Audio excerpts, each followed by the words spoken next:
ka na ba sa pag-ibig? Pwes kumain ka ng singkamas, dahil sa bawat nguya mo nito'y makatas.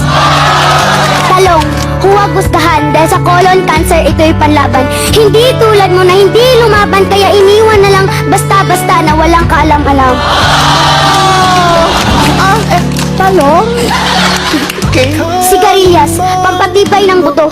Di tulad ng relasyon niyong walang katibay-tibay, kaya nasira dahil walang umalalay. Wala akong kinalaman. Mane, madalas kasama sa inuman, paborito ng sambayanan. Mabuti pang manino, madalas kasama. Eh kayo, walang kadalas-dalas.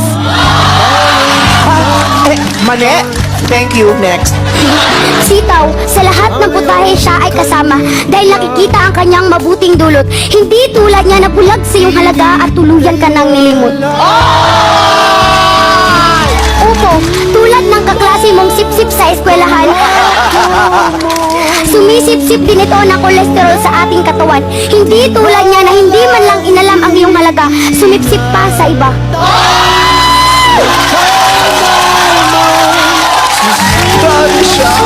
Kalabasa, ipakain mo sa taong iyong pinapangarap upang ang kanyang matay luminaw at makita ang iyong tunay na halaga. Bili ko ng 1 kilo. Mustasa, kung titignan mo'y parang lantutay, ngunit wag gustahan dahil dulot ito'y iron. Huwag mong igaya sa ex mo na hinusgahan mo na, iniwan mo pa. Ayoko na usapang ex. Doon tayo sa iron.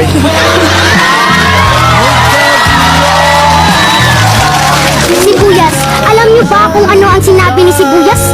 Matapos mo akong saktan, iiyak ka. Tapos ano, igigisa mo ako para lang sumarap ang luto mo? Oo, masarap ako.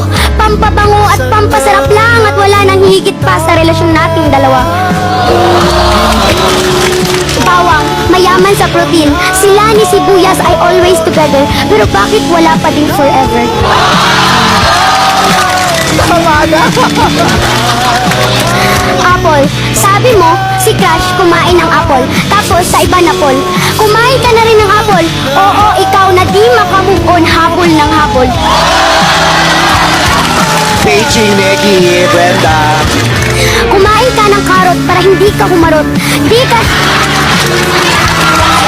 Talaga? Talagang tinitigan mo ako sa mata, ha? Ulitin mo. Ano yung karot? Kumain ka ng karot para hindi ka humarot. Tama na! Di ka dapat umasa sa taong paasa at ang tanong, bakit ka pa rin ba umaasa?